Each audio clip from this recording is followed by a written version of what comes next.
Now, every day, you're going to have a live session with your classmates and your teacher, and you're going to use an app called Zoom. Many of you have used Zoom before, so this isn't going to be something new, but some of you, this will be. But we actually have the ability to start Zoom from within Canvas and also be able to record or review recordings of Zoom sessions right within Canvas as well, which is very helpful if you happen to miss a live session. And so let's look at how do we start our Zoom session, because we don't want to miss a class meeting. So the main way that you will start a Zoom session is actually just to use the Go to Zoom button.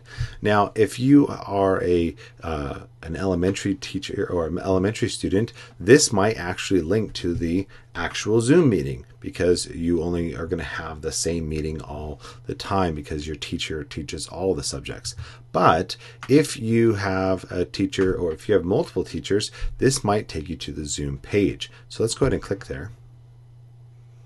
And notice that this opens up a Zoom page, and also that we could have gotten here just by clicking on Zoom on the left if it's in the navigation. Now, what you'll see here are the Zoom meetings that have been set up for this particular class. Okay, and there's some other information up here that we'll get to in just a minute. But here you can see the start time, the date, what the topic is. So for example, this is a 4th grade math class, and some other information that you don't need.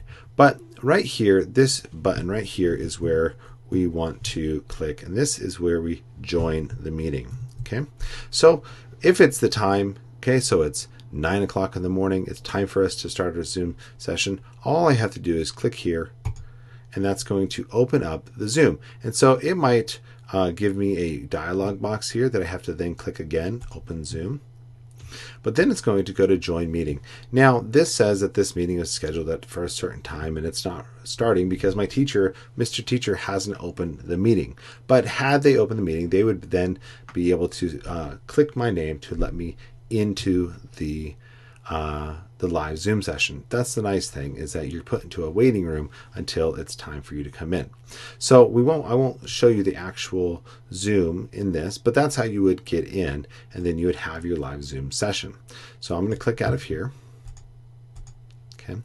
And we're just going to go back here. And I want to show you a couple more things. So for example, there might be multiple times here because your teacher teaches multiple classes of the same class but to different groups of people. And so they might have here like 6th grade math group A, or 10th grade physics group B, or whatever. You just want to make sure you choose the right one and that it's at the right time. Okay.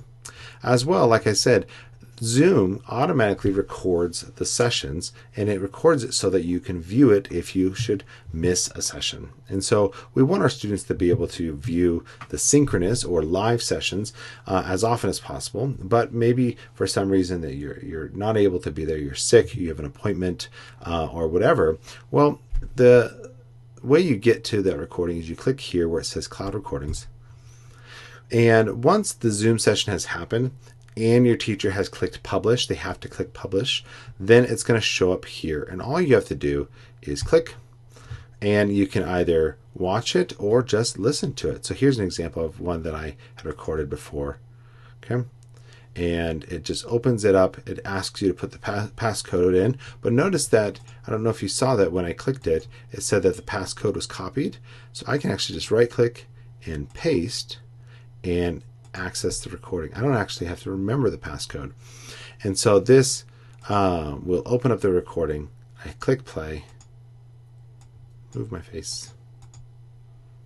And there's me testing it out earlier today. So, again, you can use the audio only, and you could just listen to the session. And so either one is available. Now, these course recordings will not last forever. Right now they're set to, I think, about a week. After about a week, it's automatically going to delete. So if you miss a session and you need to see it, make sure you see it soon, and you're able to download it if you need to be able to watch it again later. An example of that, and I'll just go in here and you can see, we'll click, and right here up here in the upper right, it says you can download the video. So you just click there. Now it's going to let you download the video. An example of that would be, let's say that your teacher did a lecture that you want to use again to study later, and you know that the test isn't for a couple of weeks, but you know it's going to delete after a week.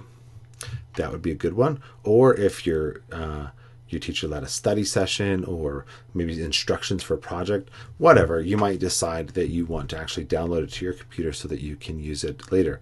I will say this though, that whenever you download a Zoom session, that those files are not for the public. Those are private files because the teacher is responsible for the classroom, and so they're not to be shared on social media and that kind of thing. And we trust that you'll be responsible. So that's how you will open up a Zoom session, and we'll do another video later about how to use the Zoom interface itself. Cheers.